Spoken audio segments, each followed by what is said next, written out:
John Wesley foi um reverendo anglicano e teólogo britânico. Foi o líder e precursor do movimento metodista, ocorrido na Inglaterra no século XVIII.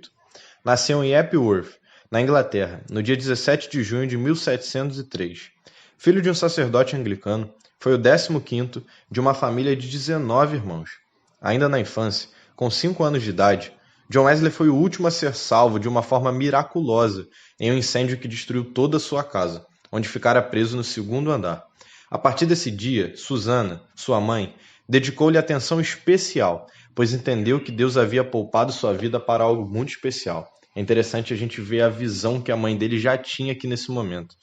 Depois desse acontecimento, John Wesley ficou conhecido como um tição tirado do fogo, referindo-se a Zacarias 3, de 1 a 2.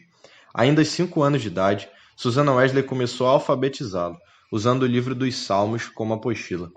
Devido às atividades pastorais e políticas que impediam o reverendo Samuel, pai de John Wesley, de dar a devida assistência ao lar, Susana assumiu a administração financeira da família e a educação dos filhos e filhas. Disciplinava-os com rigidez, mantendo horário para cada atividade e reservando um tempo de encontro com cada filho para conversar, estudar e orar. É por isso que Susana é conhecida como uma das mães mais importantes da história dos grandes nomes do Evangelho. John Wesley estudou durante 6 anos em uma escola em Londres. Em 1720, foi para Christ Church College, em Oxford. Em 1726, foi eleito membro da Lincoln College. John Wesley foi ordenado diácono para o ministério anglicano em 1728 e passou a acompanhar seu pai na direção da igreja anglicana.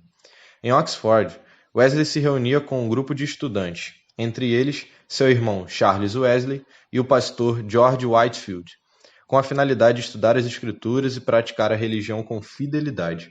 Devido à ênfase dada ao estudo metódico, o grupo ficou conhecido como Associação dos Metodistas.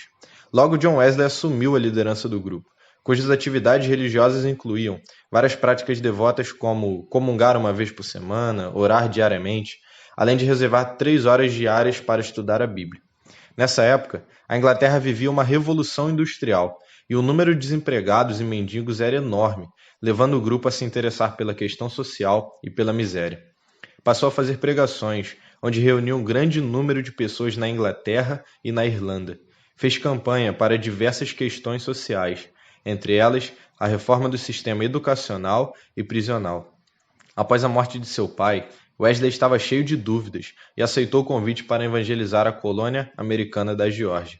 A bordo de um navio, seguiu em viagem para os Estados Unidos, onde permaneceu entre 1736 a 1738. Na Geórgia, Wesley atraía uma multidão para ouvir suas pregações.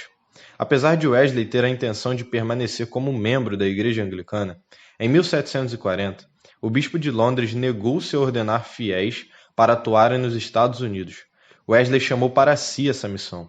Quando seus seguidores foram excluídos da comunhão, ele passou a administrar a comunhão durante as suas reuniões. Como os púlpitos da Igreja Anglicana estavam fechados para os irmãos Wesley e para Whitefield, este decidiu fazer as pregações ao ar livre, o que fez um enorme sucesso, e logo os irmãos Wesley seguiram o mesmo exemplo. John e Charles organizaram pequenas sociedades e classes dentro da Igreja da Inglaterra, com o objetivo de estudar a Bíblia, orar e pregar. A partir de 1784, as sociedades metodistas passaram a atuar independentemente. Seus trabalhos logo foram difundidos em vários países, principalmente nos Estados Unidos e na Inglaterra, reunindo milhares de integrantes, deixando um legado de 300 pregadores itinerantes e 1000 pregadores locais. Só após a morte de Wesley, a Igreja Metodista se organizou como igreja propriamente formada, primeiro nos Estados Unidos e depois na Inglaterra. John Wesley faleceu em Londres, Inglaterra, no dia 2 de março de 1791, deixando para nós um dos legados mais incríveis da história do cristianismo.